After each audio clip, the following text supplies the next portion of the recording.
You know, my dear nerds, I've been thinking how to open this video, but the fact of the matter is that I want to be serious in this one. So grab a snack, grab a drink, grab a, I don't know, beverage of choice, whatever you prefer, and let's have a serious conversation about handhelds. Because there's a lot of handhelds out there that might grab your eye.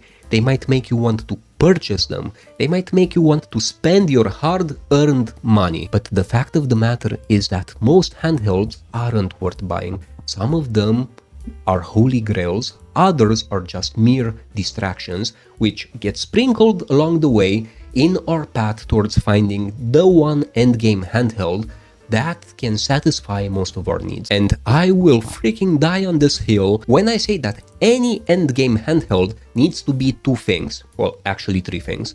One, performant enough that it can do PlayStation 2 and Wii and GameCube.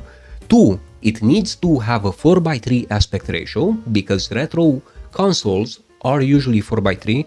They come from the ancient times where TVs weren't flat screens and they weren't thin as a painting, they were huge CRT tubes with a 4:3 aspect ratio. And lastly, but probably the most important, is that it needs to be horizontal, because even though vertical means more nostalgic, horizontal means more comfort for a longer period of time while you play it. And I assume I don't need to tell you what this is, because a lot of people covered it already. This is the beautiful Anbernic RG406H, aka what is quite possibly my personal endgame handheld, at least for a long period of time. In fact, I customized the poop out of it. That's why this video took a long time. You can just see how much effort I put in this. But quickly, before I continue, my dear nerds, I have a very important thing to say. This specific RG406H, this transparent purple beauty right here, was provided to me by no other than Anbernic themselves. And I just want to say, Anbernic, welcome. I hope this is the start of a very long collaboration. Please feed me more handhelds in the future.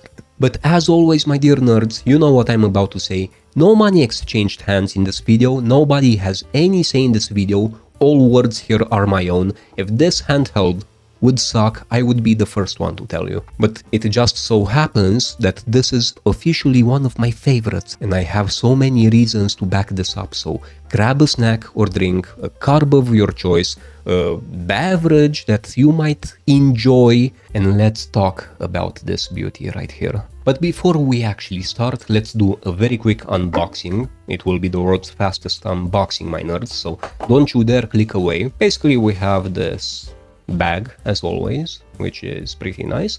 We have the foam thing, which is also pretty nice. The handheld itself, which I didn't even bother turning off for this fake unboxing. This mold thing, which is nice. A screen protector, which I should ideally put on. Wipes. A very quick manual, and feel free to pause the video to read if you want. Blah blah blah blah blah blah. Blah blah blah. Okay, pretty nice. Pum pum pum pum. And of course we have a cable here. You know the rules. You need to take the cable and you need to put it in your box full of cables, because you can never ever have enough USB-C cables. Anbernic also sent me this nice black case for the H, and I just want to take a moment. My dear nerds, can we normalize not putting branding on cases? Look how clean this looks. We have actually a bit of branding here on the zipper, but this is actually in good taste. There's no huge freaking logo in the middle of it. You know, this is actually pretty sturdy. You can throw this around, you can throw it in your backpack, you can throw it off a cliff, you can throw it at your enemies, and most likely the RG406H would still be intact. You see, it actually has a molding for the little incorporated grips of the handheld, so it actually sits pretty flush. Yeah, I like this, and I like this a lot. Checking out the device a bit, we actually see that we have the upgraded sticks that we saw in the RG406V as well. The ones that have way more travel, but unfortunately stick out quite a bit more. But honestly, there's no comparison between using these and those cardinal snapping smaller joysticks that we saw on the RG Cube, for example, or the RG556. These are just amazing when it comes to the precision that you have now with anything that's joystick related. The D-pad is crazy accurate. You know, this whole Sega style D-pad, I wasn't really crazy about this, but ever since a couple of Anbernic devices ago, it really started growing on me. You know, you can really hit diagonals whenever you freaking want. You can hit any direction whenever you freaking want. Yeah, you have a lot of control with it. And it doesn't feel bad underneath the old finger here. We have two bottom firing speakers here and here, an SD card slot, an audio jack at the bottom. Nothing on this side. We have the two parts for the fan. I assume this is the intake and this is where the air comes out. The volume buttons, the power button, the trigger and shoulder buttons. These two are kind of very clicky. Let's see if you can hear actually.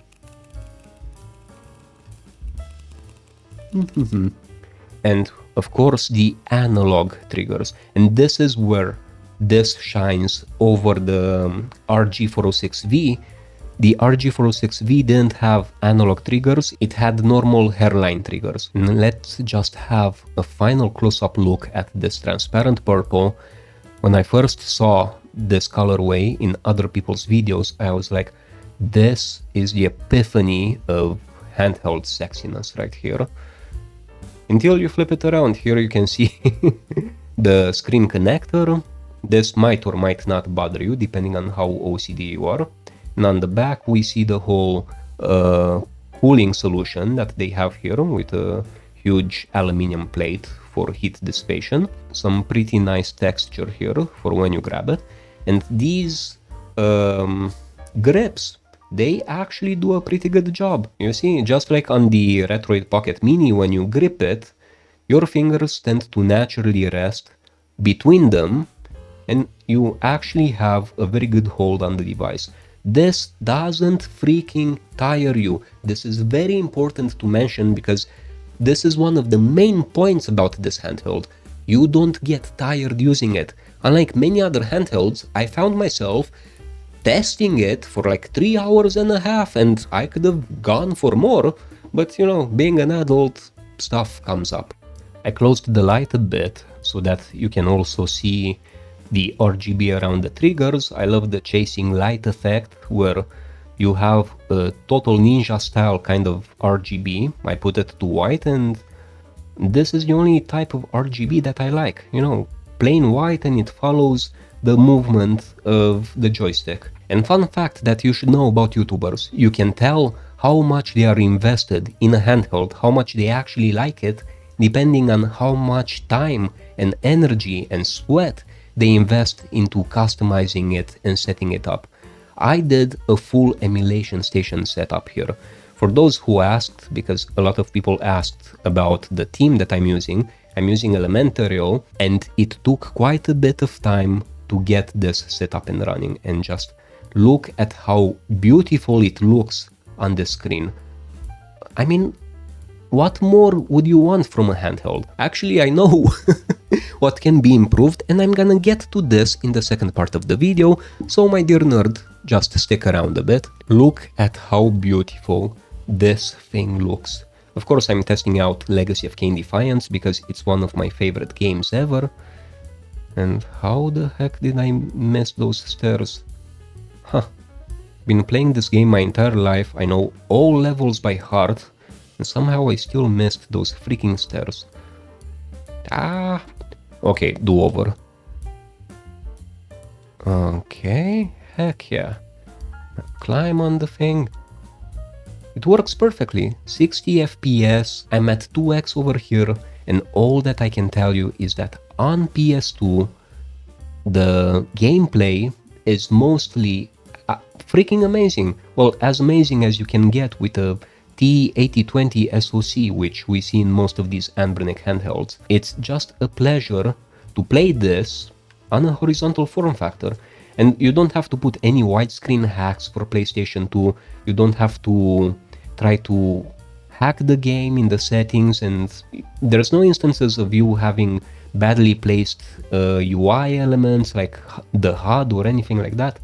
It simply displays in the same way as it would display on an actual PlayStation 2. That's why 4x3 on handhelds, that's why it's so freaking important. That's why I've been barking about this since I started this channel. This is what we always needed.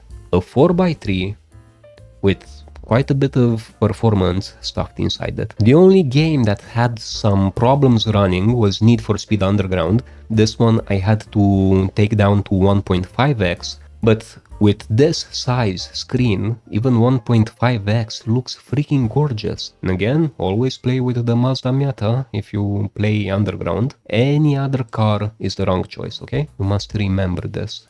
And you must not make a mockery of the nerd status, my dear nerd. Here's how Worms World Party on GBA looks on this thing. Of course, GBA works, there's no doubt about that. I just think Worms is an amazing game and I don't think people actually know about the GBA version of it. Just wanted to give it a bit of attention. Here's some PSP for you fine nerds. And yeah, I'm rocking it with stretch to fit because that's how your faithful blood nerd rolls. I have no idea why people wouldn't stretch to fit on such small displays, but hey, to each their own. I still love you, you're still my one true nerd, you know? I still love you even though you're wrong. Well, a lot of people are wrong, but look how nice this looks. This, by the way, is running at 4x and it doesn't even break a sweat. I'm not even feeling the fan, but for most games you don't even need to stretch to fit. This is why a 4x3 screen is important. This is just its native aspect ratio. Here we have some arcade Street Fighter and it looks like a dream. Yeah, I mean, technically I could give it a CRT shader to make it look even better, but I just want to emphasize that things sit as they should, as they were intended to, on a screen of this exact size.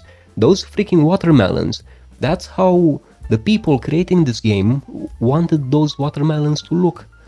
There's no better way of playing 4x3 retro consoles than on a device like this. There simply isn't. It's that simple. What are you gonna do on a 1x1 screen? You inevitably have to sacrifice the image. No, it's all fun and games, but I'm talking and getting my backside whooped over here. What example am I setting to you fine people? So, you know, and the best strategy in video games is to just panic and mash all the buttons, you see? Yeah?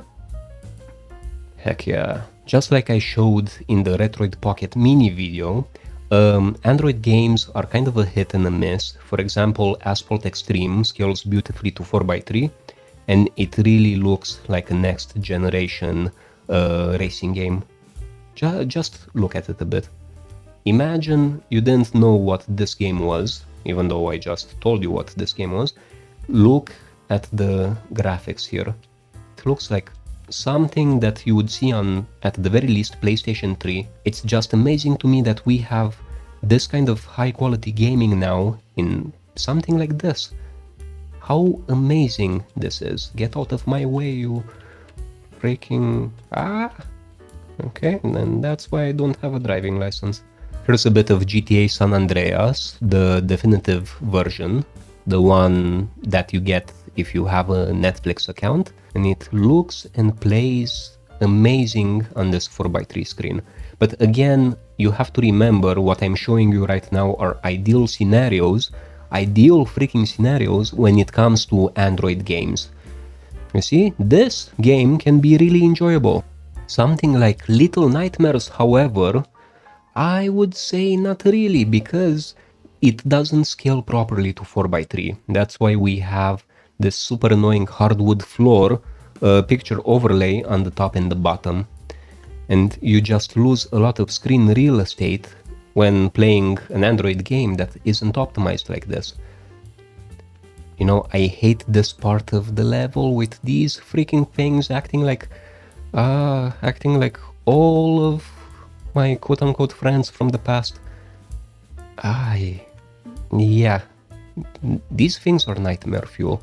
But unfortunately, and even though I wished this would be the case when I begged and pleaded for an RG406M successor, I don't feel like the RG406H is really the perfect handheld.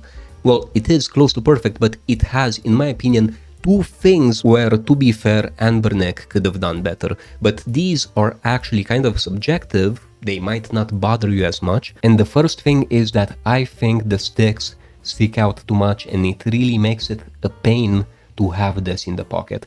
And I understand why they did it. Like, I'm not giving Anbernic such a hard time with this because they gave us way better sticks. As a reminder, these are the sticks that we previously got from Anbernic, which are less tall than the more modern ones, but people complained a lot about them because they didn't have a lot of travel to them, they didn't have a very good range, plus they had cardinal snapping, meaning that they defaulted to up, down, left and right whenever you wanted to do more, let's say, detailed, sensitive movements. These, by contrast, they are way better and you have way more control with them, but they are a bit taller. What I would subjectively would have loved would have been these sticks, but about as tall as these ones, or at least a bit less tall than what we have here. And my other complaint, because you know me, I'm full of freaking complaints, but I really think this one will hit home with a lot of people, is that unfortunately enough, we're stuck with the double bezel again. You see, we see the double bezel in a lot of handhelds, and this RG406H is unfortunately not different. We have the screen bezel and we have the case bezel as well. But what I hoped was to have a screen similar to what we had on the RG406M. I never had that handheld, but look at the screen on it. It's literally almost a bezel-less screen, but inside a front plate that isn't glass. That was the most perfect have your cake and eat it too kind of scenario. Or even something like what we have on the RG Cube. Do you see how thin the front plate bezels are? And it gives the illusion of a more immersive full screen experience. Now, I would have loved the same exact bezel ratio here. But hey, I'm not complaining, we still have most of the variables and most of the elements that make this such an amazing freaking, I'm done, I'm gonna stick with this type of handheld for so many people. So, my dear nerds, what should your takeaway be from this? You might not see this on my face because it's 4 AM now as I'm recording this and I'm a bit tired, but I am overjoyed over this release. It's no secret, Anbernic releases a mountain of handhelds. They released 12 in 2024 and that's an achievement. It's one handheld per month.